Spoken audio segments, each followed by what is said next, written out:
So yeah, let's talk about Alan Moore. How did it feel to see yourself, in Alan Moore's Providence, and talk about that? Well, I was hugely flattered. I admit that I don't consider myself an Alan Moore fan because I have not read his work as thoroughly as I really ought to have.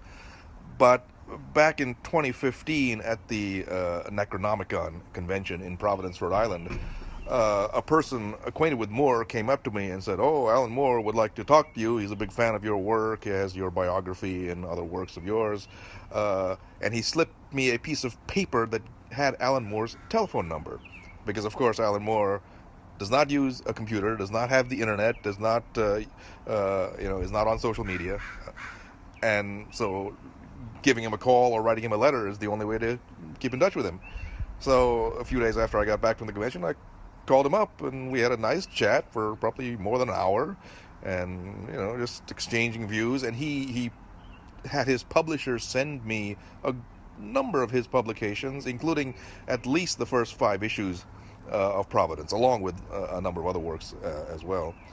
But with my time constraints, I really didn't have a chance to read the material in Providence as carefully as I would have liked. So I was dumbfounded when issue number 12 came out, and people all over the place called me and said, "Hey, you're in this comic." The funny thing was that, aside from me being in the comic, I was depicted wearing this black all-weather coat, which I actually wear all the time. I mean, I must have been photographed wearing this jacket. Can't remember where, but he must have seen that. But that coat is hanging on my coat rack right this minute.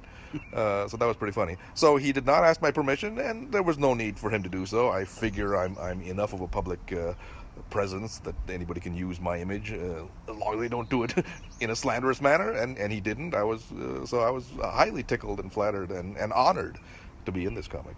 Yeah, as a reader of both your works, it was a pretty interesting move. I guess I'm now obliged to read up on the various previous installments, because I can't really follow the plot of this particular issue without having read the previous segment. So I'll have to do some catch-up work at some point. Yeah, you should. You really should. That's great. I think that it'll also maybe inadvertently expose you to a new audience. Yes, I'm beginning to think so. He mentioned other important works of scholarship. I think he mentioned Don Burleson, a fine Lovecraft scholar. His work, H.P. Lovecraft, A Critical Study, is still a good read, just been issued as an ebook, and a number of other works. So Moore is thoroughly well versed in Lovecraft criticism. He knows the major works that have come out over the last 40, 50 years, and his writing is clearly infused with that knowledge. Absolutely. Yeah. No, that's fantastic.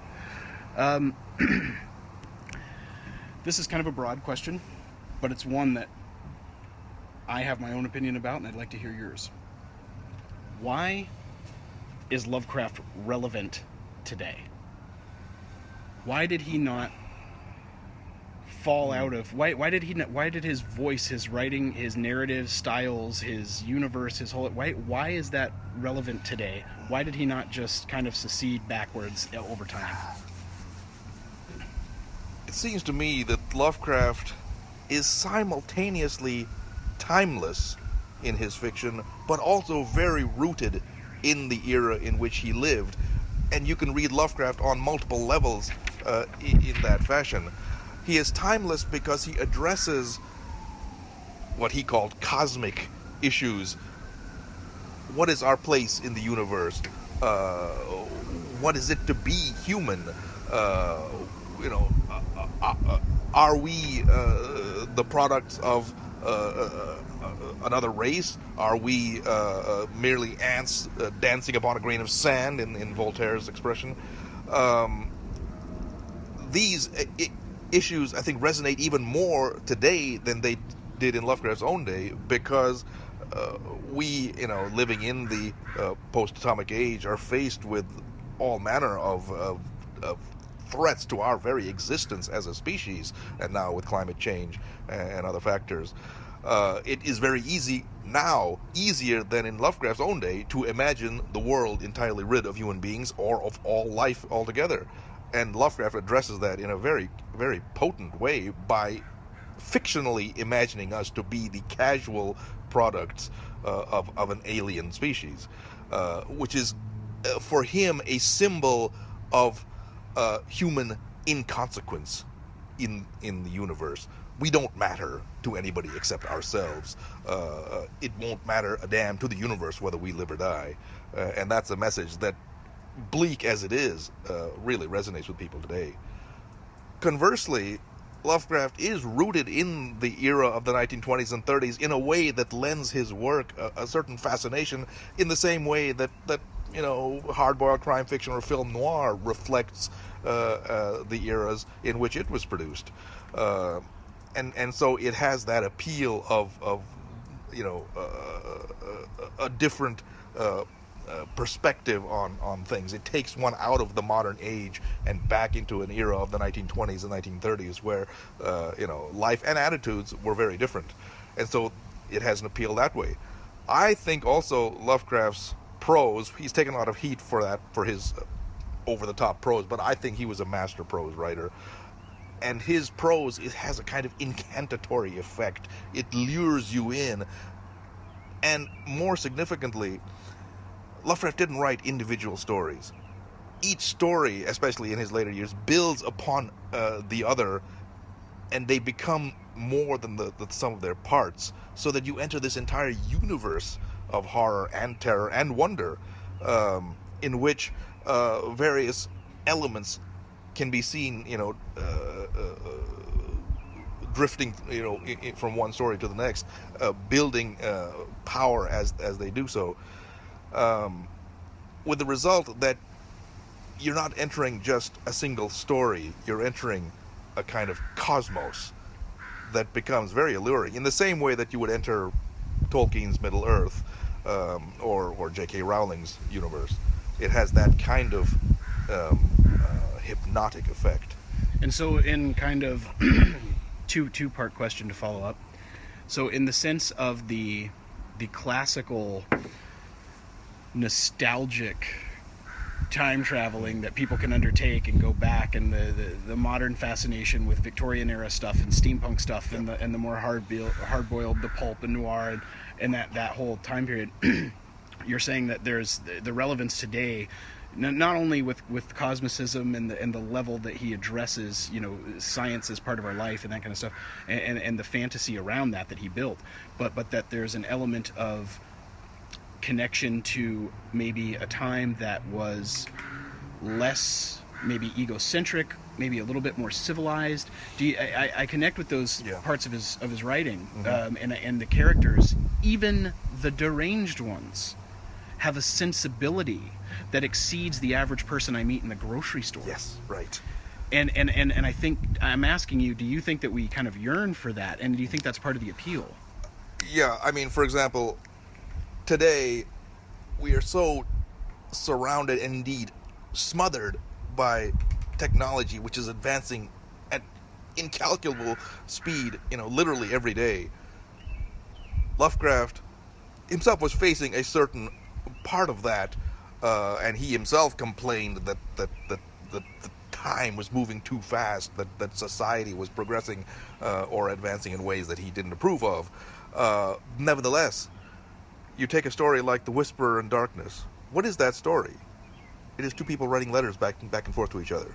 Now, there's a lot more going on than just that, but that is how they communicated. And who writes letters today? Even I, who am consciously archaistic in many of my attitudes, I can't remember the last time I actually wrote a letter and mailed it to somebody. I mean, we have email, we have social media. It's so much easier to communicate that way. And I dare say, if Lovecraft were transported into our time, he would use many of these same media too. It would save him a huge amount of money for postage. And 100,000 letters. That's right. He couldn't possibly afford to write that many letters today because the postage rate is so high, whereas email costs next to nothing.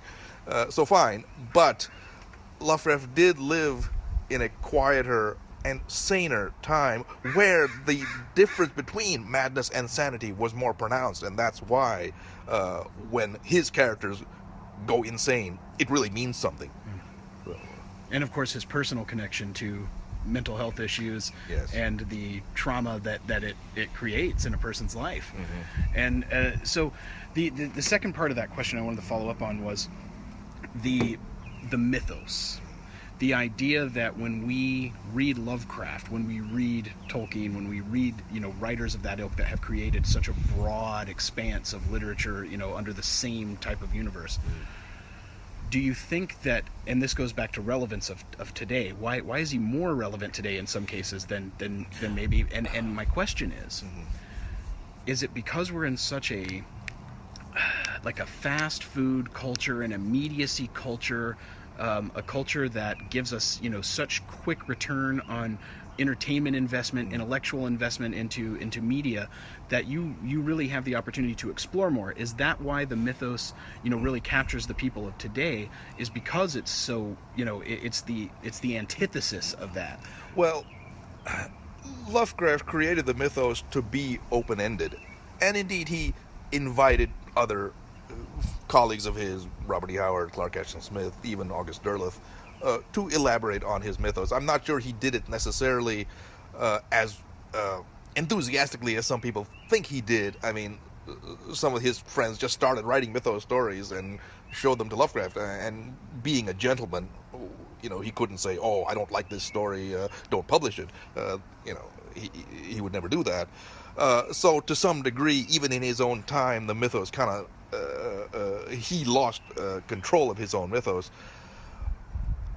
In the 2 or 3 generations following Lovecraft, what happened was that relatively unimaginative writers, imitating August Derleth more than they imitated H.P. Lovecraft, unwittingly parodied the mythos by simply trying to come up with some new god or new forbidden book, and thinking that was sufficient to anchor a tale. I don't want to be immodest, but I think that the scholarly work that I and other people did in the course of the 70s, 80s, 90s revolutionized our understanding of Lovecraft and showed what Lovecraft really was trying to do with the mythos. He was not just trying to create some outlandish monster or some imaginary book of occult lore.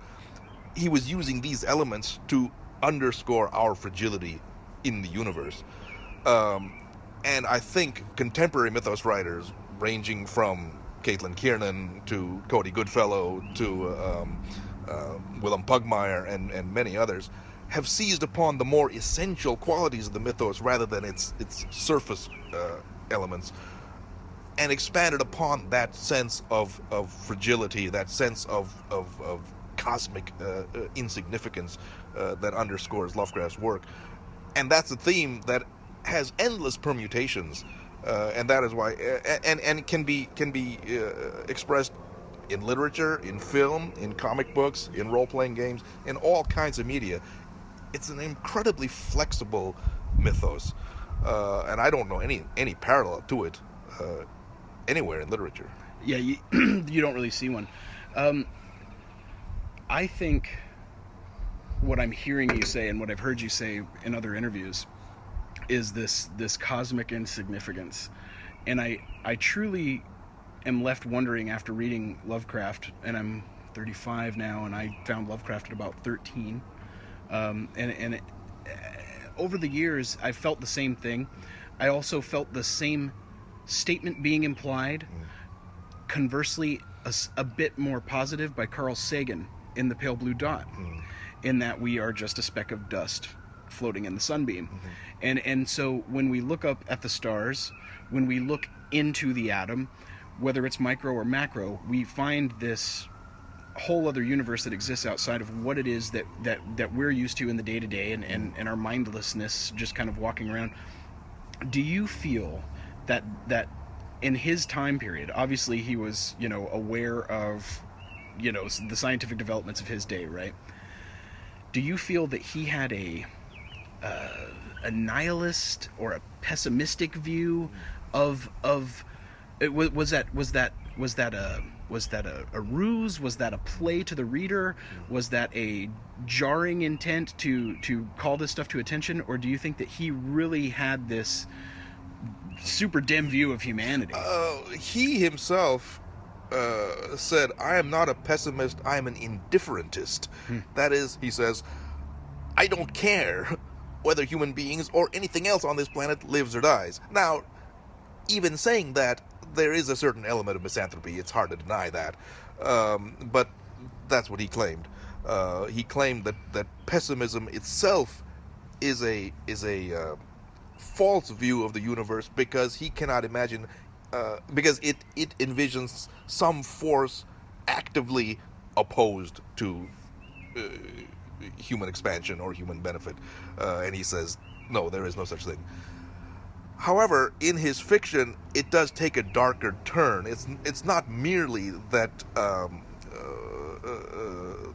that these creatures that he invents, Cthulhu, Yog-Sothoth, whoever, are necessarily indifferent to human beings. They can at times be actively malevolent, but I think that's a plot device to lure the reader in. It's hard to summon up, a reader's interest with the creation of indifferent gods.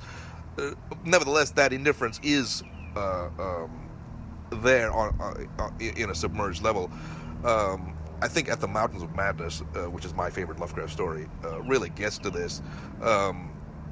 When these explorers are going through this vast city of the Old Ones, they see these bas-reliefs, and at one point they see, I think what Lovecraft calls a shambling primitive mammal who was either the subject of jest on the part of the Old Ones or a source of food. That is one of the most blackly misanthropic utterances I've ever read in literature. I mean, human degradation cannot go any further than that, and yet it's a toss-off sentence in a vast novel that has many other ideas in it. So you can't escape the fact that there is a certain element of glee that Lovecraft takes in diminishing human accomplishment, at least in his fiction. Lovecraft, nevertheless, was a humanist of sort in his personal philosophy. He cared about many things. He looked to the past. He wanted his colonial antiquities of Providence preserved. A lot of things meant a lot to him.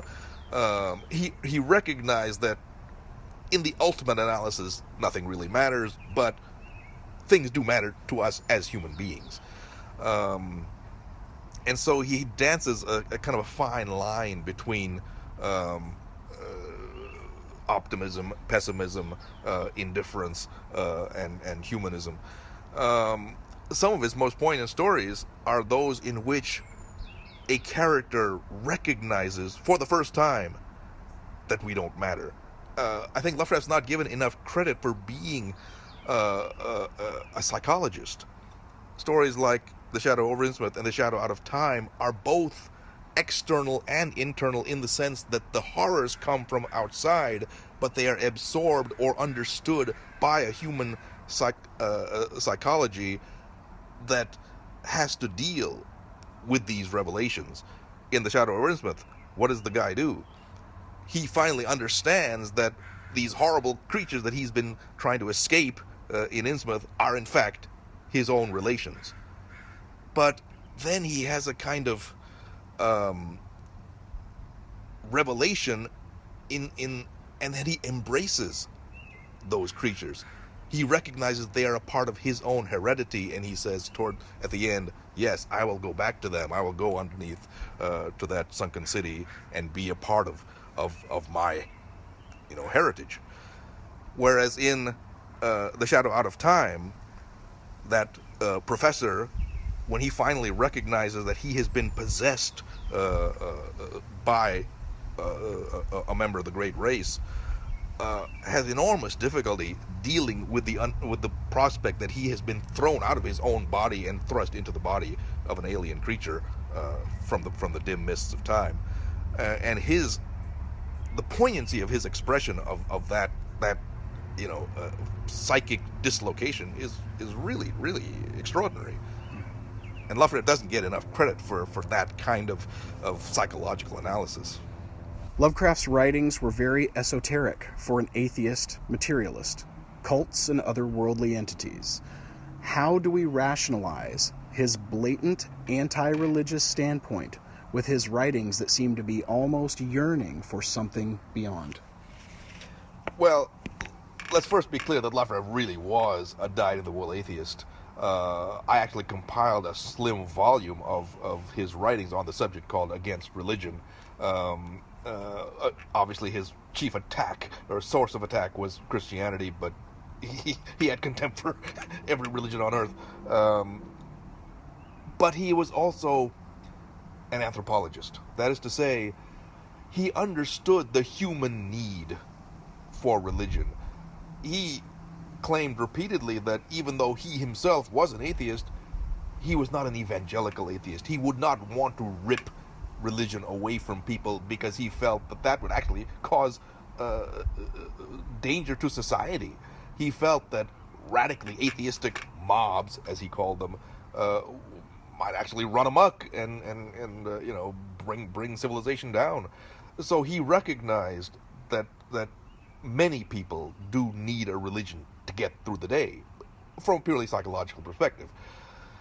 What he did in his fiction, by envisioning all these cults and the gods whom they worship, is to flip religion on its head, in the sense that these cults think they're worshiping a particular type of deity, when in fact the deity is something completely different.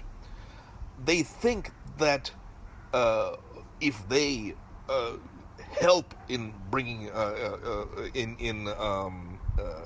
bringing this deity back to control of the earth, they will somehow participate in the deity's rulership of the world. When in fact, what will happen is that they will be crushed just as every other human being will be crushed, because they have fundamentally misunderstood what these creatures are about. They are not, in fact, deities. They are simply space aliens. What Lovecraft did was to take the core of religion, which, as Milton defines it, is to justify the ways of God to man, and say there really is no connection. We have nothing to do with these vast cosmic creatures, and they have not the slightest interest in us. They have their own agendas, and if we get in our way, they'll just trample us as we casually trample on an anthill without even noticing it. To that degree, Lovecraft was both a good anthropologist and a good psychologist, because he knew that certain people need that kind of religious outlook for their own psychological well-being. And even perverted religion of the sort that he depicts in many of his stories is, to his mind, not all that different from the conventional religions. It's just a matter of difference of degree.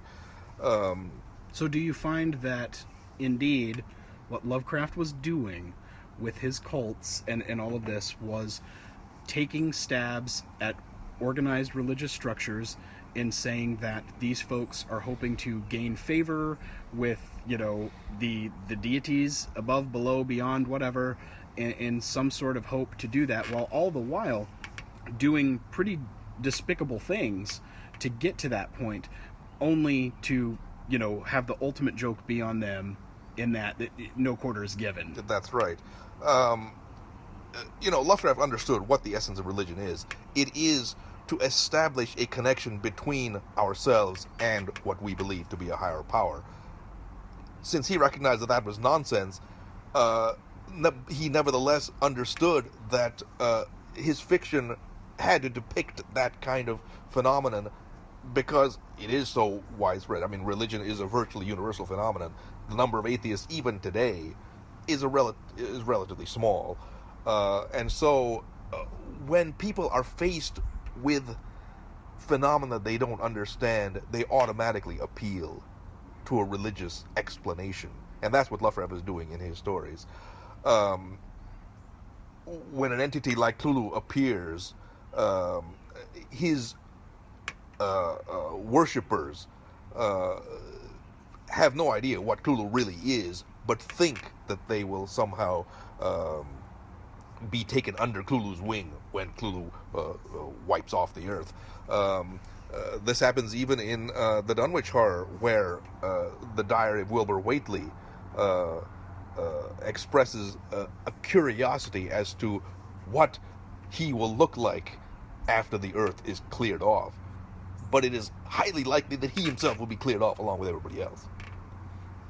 And the other thing is, I think it has to be emphasized that Lovecraft was interested in what is conventionally called the occult, spiritualism, things like that. Did he have a specific take on spiritualism? But he didn't know very much about it.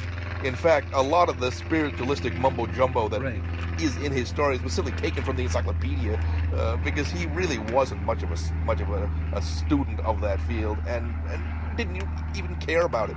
He actually read the works of Charles Fort, found them imaginatively interesting, but felt they were complete bunk.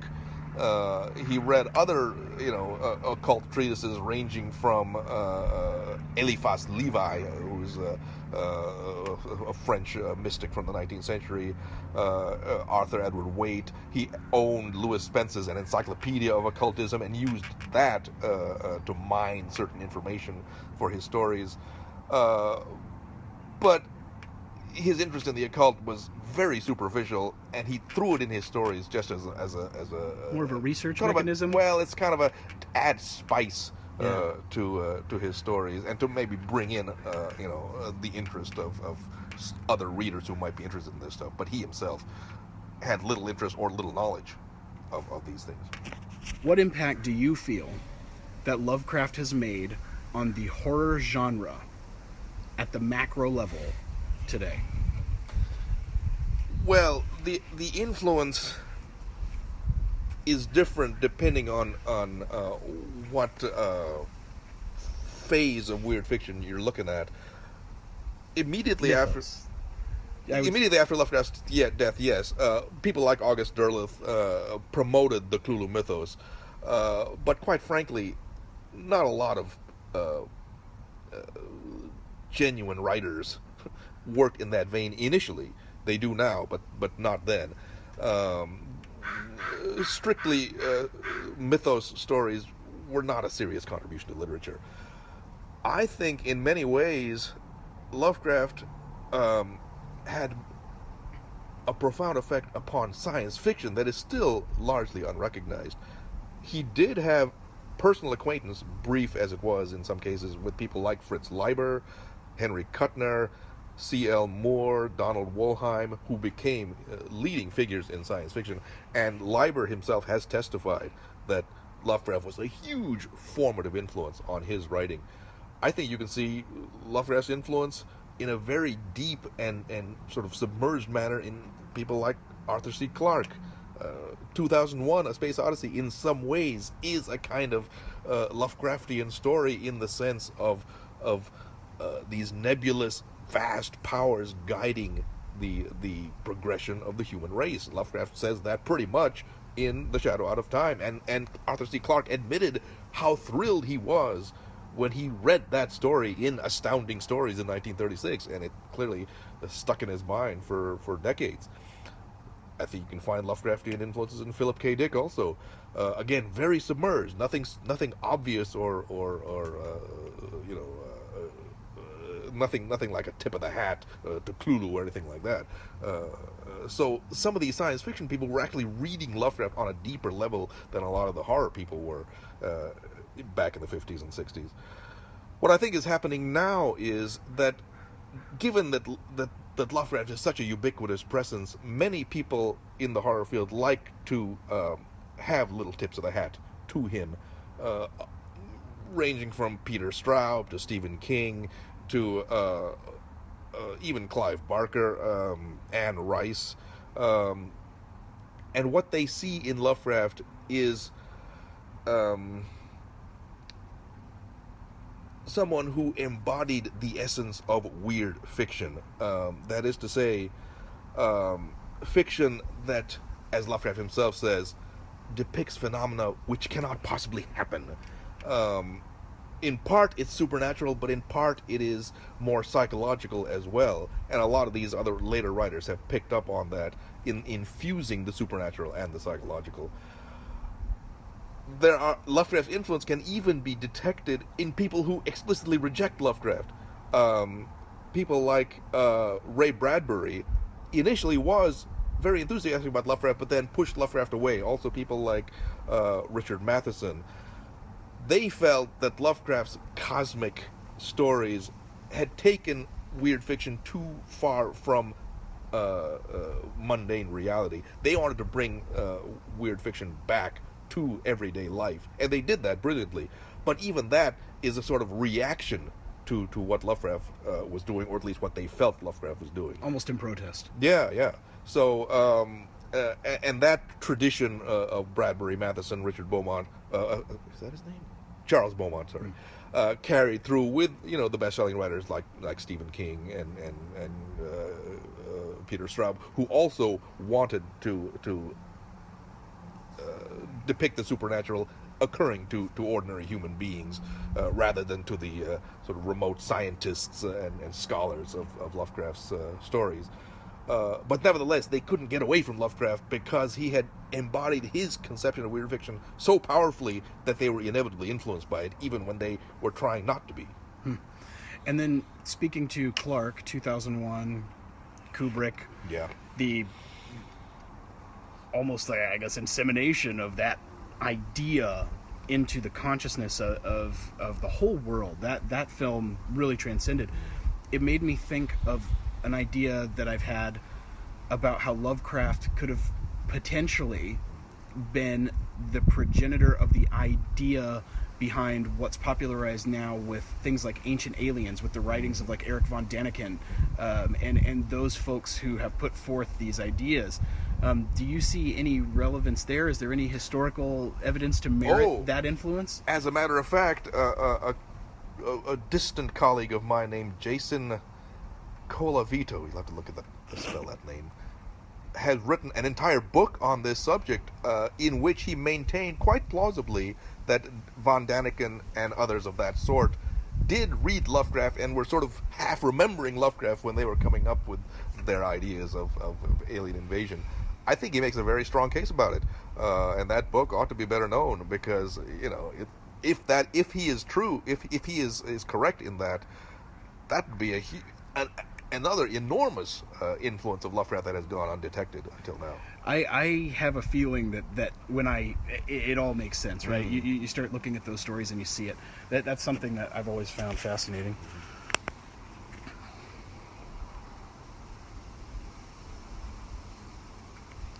As I see folks wearing Cthulhu slippers, I wonder what Lovecraft would think of the merchandising and the plethora of spin-offs created from his work.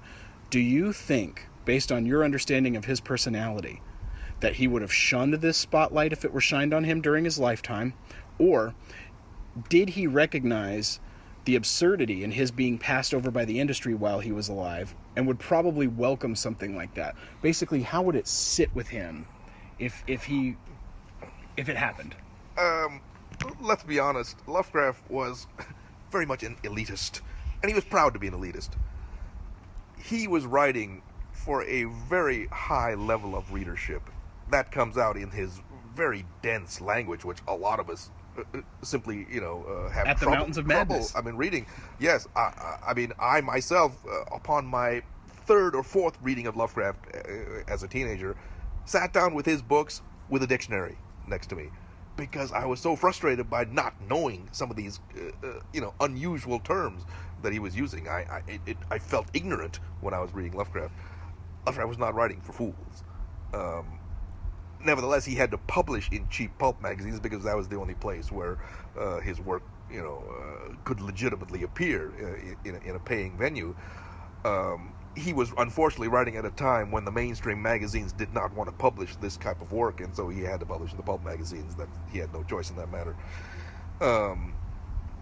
Lovecraft would be both amused and horrified at this merchandising, and to some degree, in fact, to a considerable degree, this merchandising has sort of tamed Lovecraft, and that is unfortunate.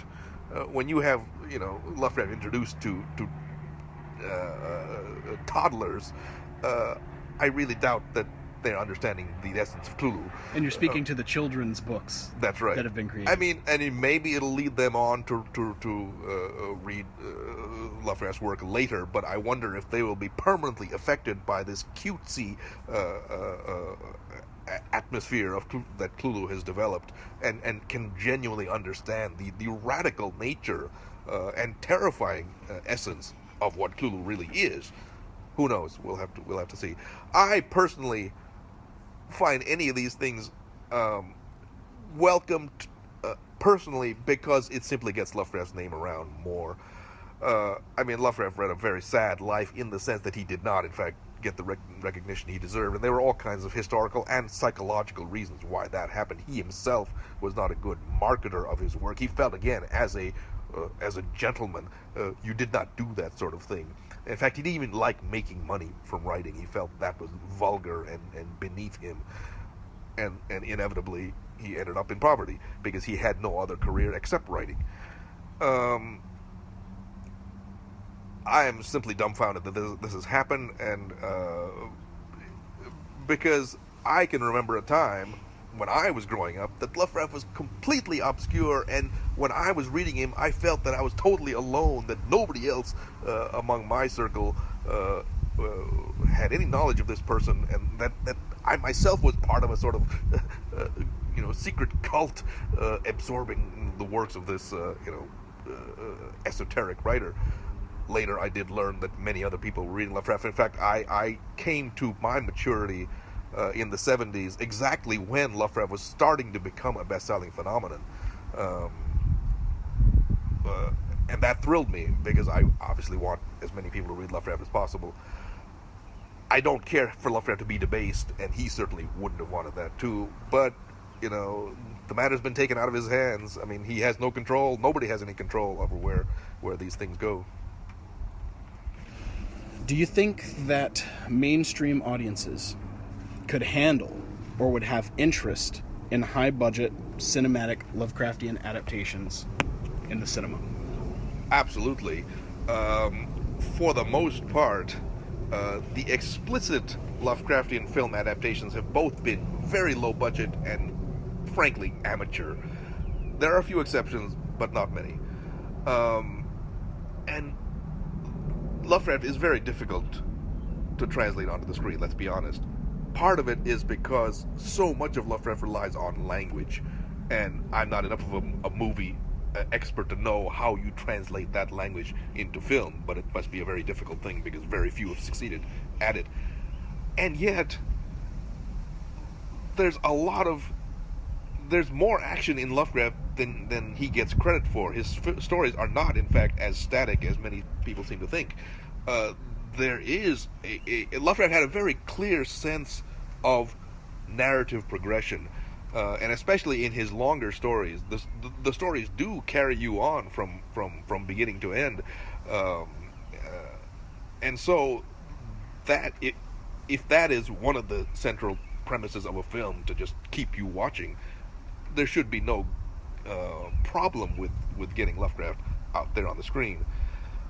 It will require high budget in terms of special effects, because Lovecraft is very careful to describe his various entities, monsters, gods, and it will take a lot of effort and money to get those across convincingly. What will have to be done is expand upon Lovecraft's relatively colorless human characters or narrators. Many of his stories are first-person stories where somebody is just watching something happening. Obviously, that has to be changed around. But it can be done, I think, without undue violence to the core of his fiction. I think you just need somebody highly talented to do that, whether it be Guillermo del Toro or I would have liked Stanley Kubrick to have made an attempt at it. He never really did. Or somebody on that level, somebody who has a vision and a true understanding of what Lovecraft was really trying to do, and how to get that vision across in film.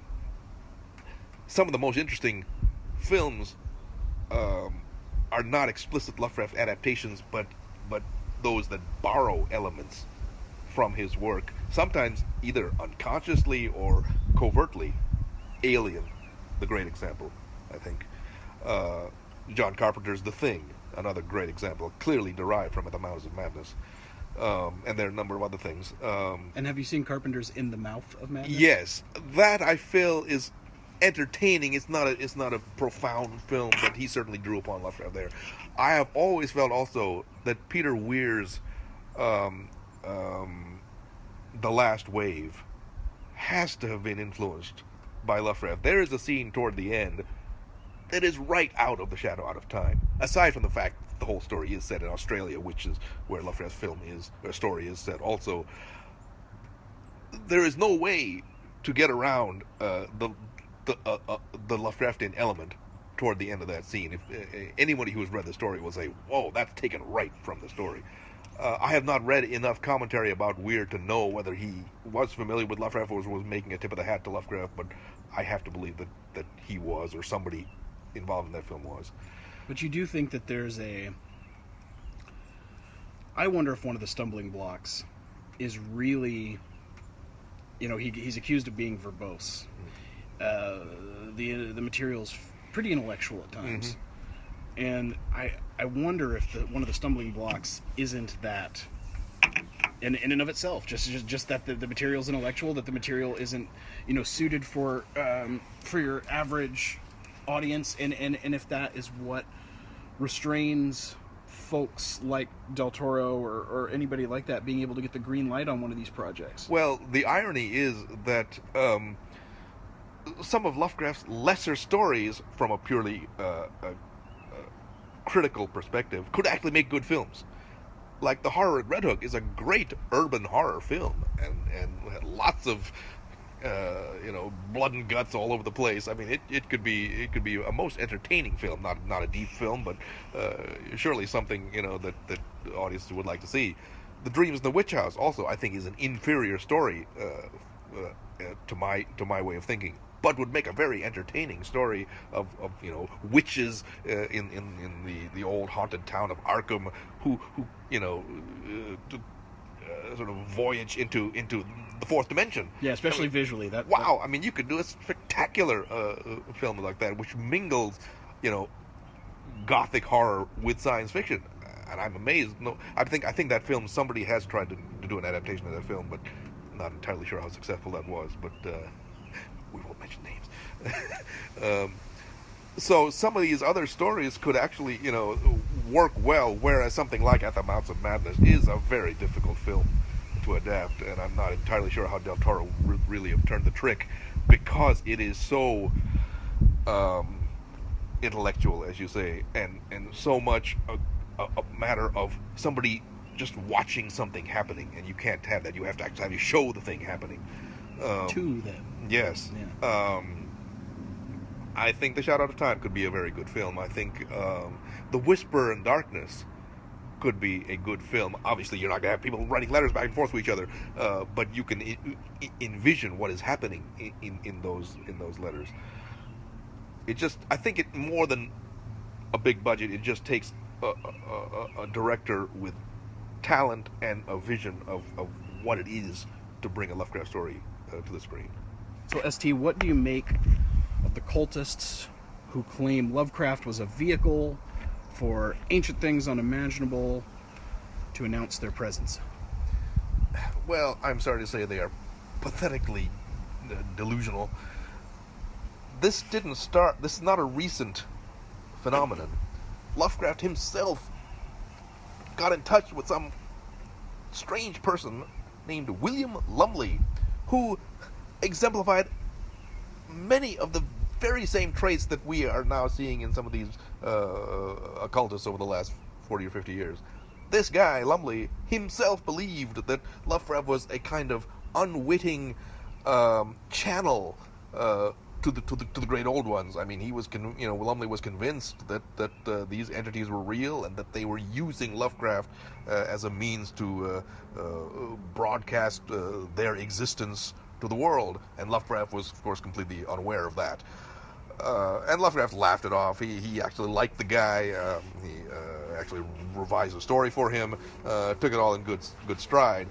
How this attitude developed is beyond my understanding, because I know nothing about these people and have not read much of their work. Have you ever been contacted by any of the cultists to discuss Lovecraft or contribute in any way? Surprisingly, very rarely. I think they realize that I am as much a skeptic as Lovecraft himself was, so I don't think they would get much from me. This phenomenon began at least in the 1960s with people like Kenneth Grant, Anton LaVey, the Satanist. He was sort of into Lovecraft, and it's just built, and snowballed from there.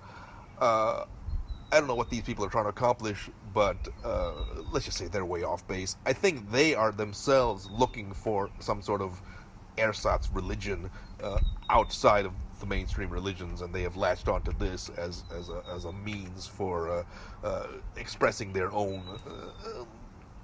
twisted spirituality. I mean, I don't mean that necessarily pejoratively.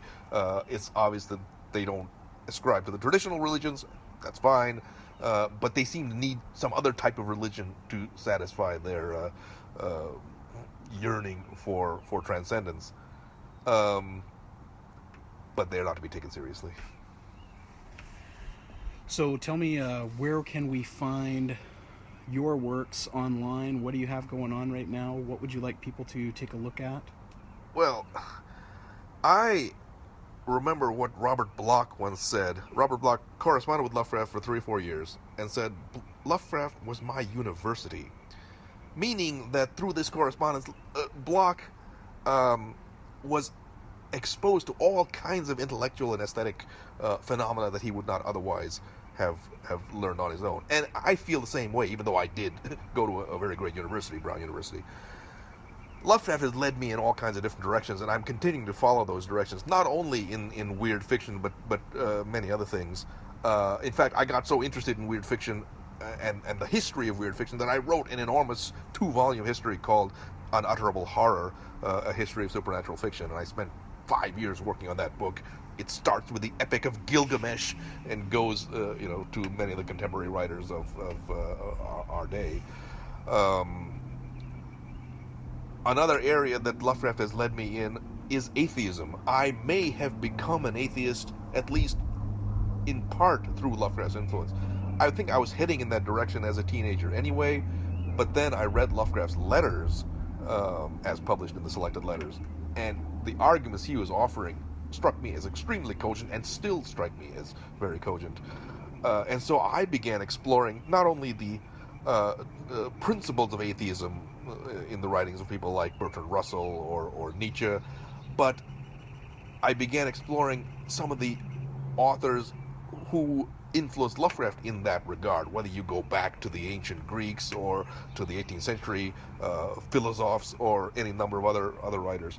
And so I began developing an interest in both the history and practice of atheism, and I now edit a journal, a free thought journal called The American Rationalist, where Lovecraft gets mentioned from time to time, just in passing. But I find religion to be as much an evil as Lovecraft did, and I try to do as much as I can to give it a few swift kicks in the butt.